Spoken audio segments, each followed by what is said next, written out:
Chapter 14. How they have uncrowned Jesus Christ.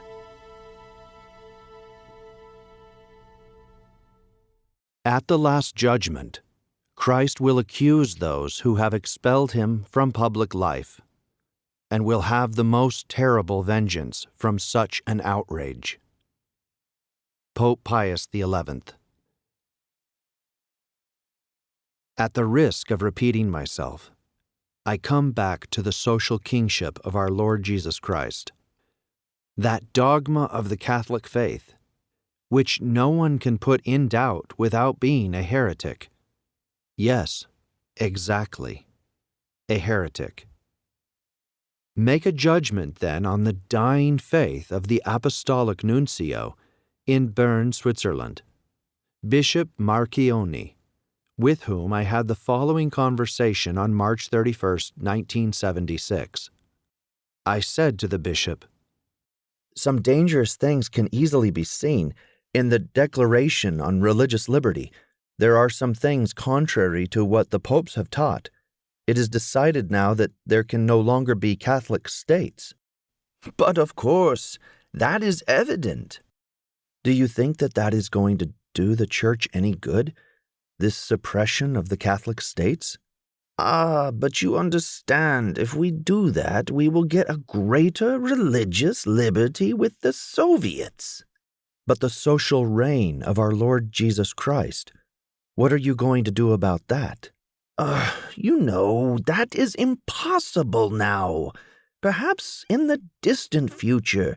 Right now, this reign is inside individuals. We have to open ourselves up to the masses."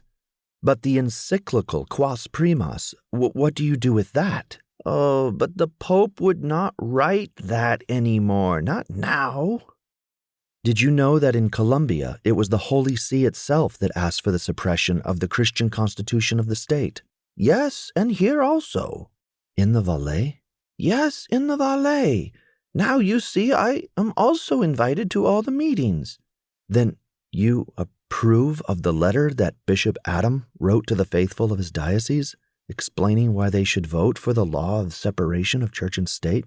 Yes, but the social kingship of our Lord, it's very difficult now." You see, he no longer believes in it.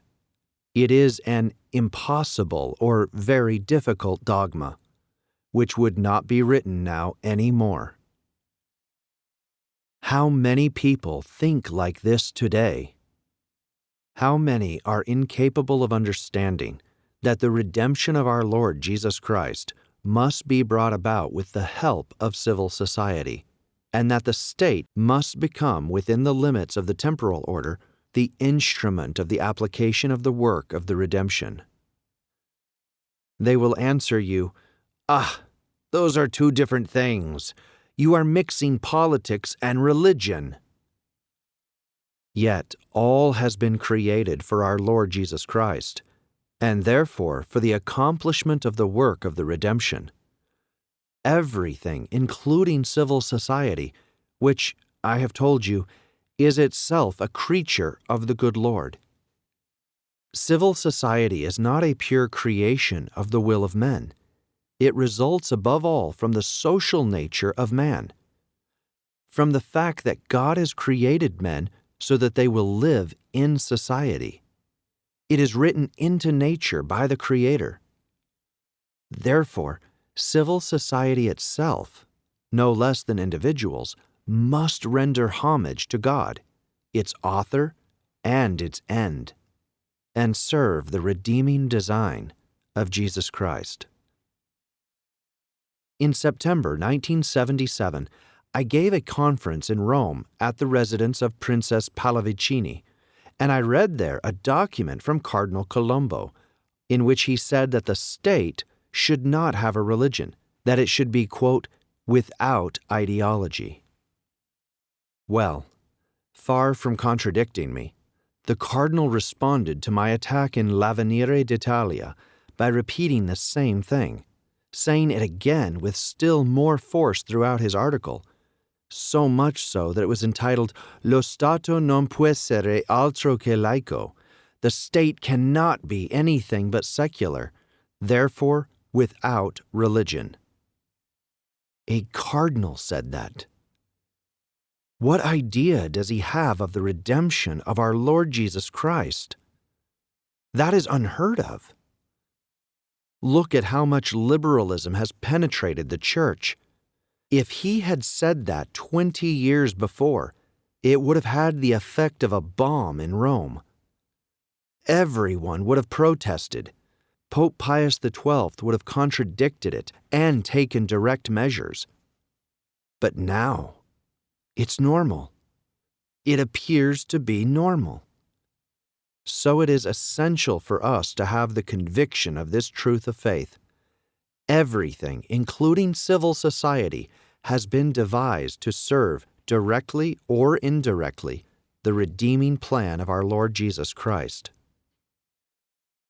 I stipulate first that the popes have condemned the separation of church and state, only insofar as it is a doctrine, and its application to the nations that have a Catholic majority. Obviously, the possible tolerance of other cults in a city that is otherwise Catholic is not condemned, nor, with greater reason, the fact of the plurality of cults that exists in numerous foreign countries which do not belong to what was called in times past Christendom. This being specified, I affirm with the popes that it is an impiety and an error close to heresy to pretend that the state should be separated from the church, and the church from the state. The spirit of faith of a St. Pius X, his profound theology, his pastoral zeal, rise up with vigor against the laicizing enterprise of the separation of church and state in France. Here is what he declares in his encyclical Vehementer Nos of February 11, 1906, that I invite you to meditate on. St. Pius X writes, "That the state must be separated from the church is an absolutely false thesis, a very pernicious error. Based indeed on this principle that the state must not recognize any religious cult, it is first of all very seriously injurious to God. For the Creator of man is also the founder of human societies. He keeps them in existence as He sustains us here. We therefore owe Him not only a private worship, but a public and social worship in order to honor Him. For the Creator of man is also the founder of human societies. He keeps them in existence as He sustains us here. We therefore owe Him not only a private worship, but a public and social worship in order to honor Him. Moreover, this thesis is the very clear negation of the supernatural order.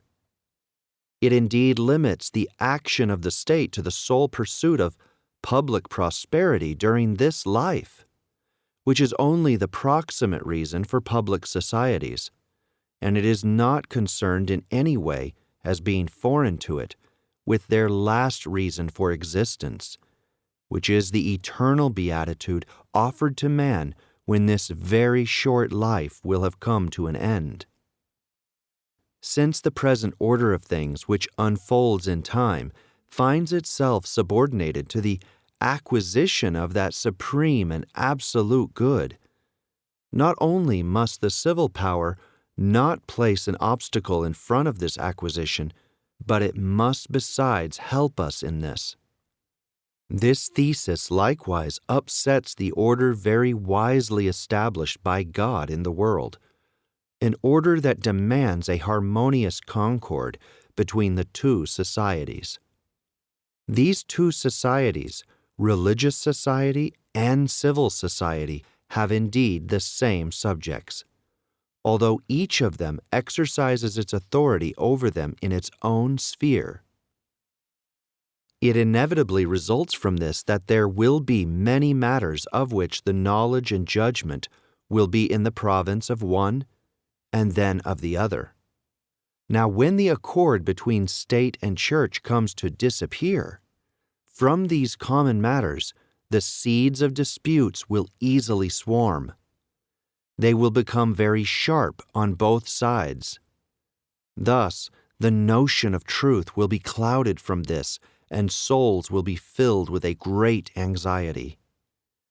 Finally, this thesis inflicts grave damage onto civil society itself, for it cannot prosper or last a long time when place is not given there to religion, which is for man a supreme rule and sovereign mistress for the inviolable protection of his rights and his duties.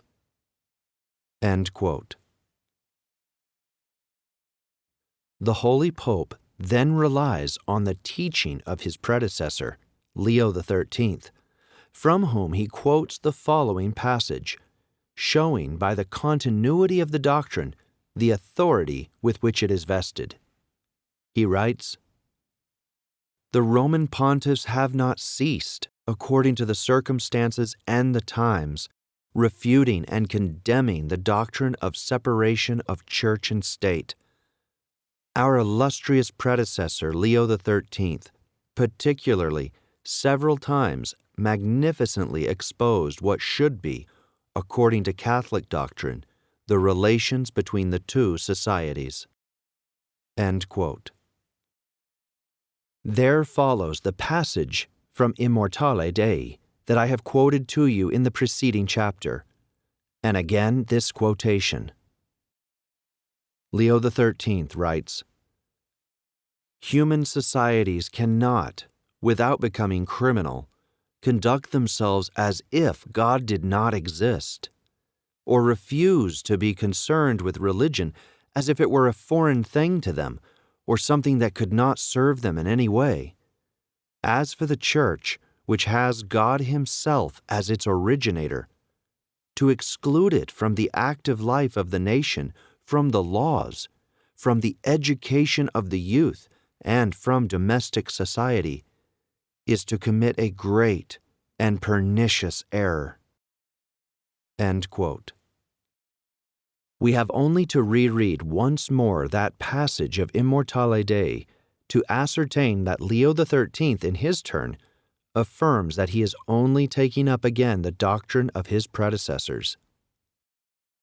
Leo XIII writes, "These doctrines, which human reason rejects, and which have a very considerable influence on the running of public things, the Roman pontiffs, our predecessors, in full consciousness of what the apostolic charge demanded of them, have never suffered them to be expressed with impunity, so that in his letter encyclical Mirari Vos of August 15, 1832, Gregory XVI, on the subject of the separation of church and state, expresses himself in these terms: We cannot expect for the church and the state the best results from the tendencies of those who pretend to separate the church from the state and to disrupt the mutual harmony between the priesthood and the empire. Indeed, the instigators of an unrestrained liberty dread this harmony, which has always been so favorable and beneficial to religious and civil interests." Leo XIII continues, "In the same manner, Pius IX, each time that the occasion presented itself, condemned the false opinions that were the most in vogue, and afterwards he had a collection made of them, in order that in such a deluge of errors, Catholics might have a sure direction." End quote. I conclude that such a doctrine, which teaches the union that must exist between the Church and the state, and condemns the opposed error of their separation, takes on by its perfect continuity with 4 successive popes from 1832 to 1906, and from the solemn declaration that St. Pius X made on this at the consistory of February 21, 1906, a maximum authority, and beyond a doubt, even the guarantee of infallibility. How then does a Nuncio Marchione or a Cardinal Colombo arrive at denying this doctrine, which is derived from the faith and is probably infallible? How an ecumenical council managed to put it aside in the Museum of Archaic Curiosities? This is what I will explain to you soon by telling you about the penetration of liberalism into the church owing to a movement of pernicious thought, which is liberal Catholicism.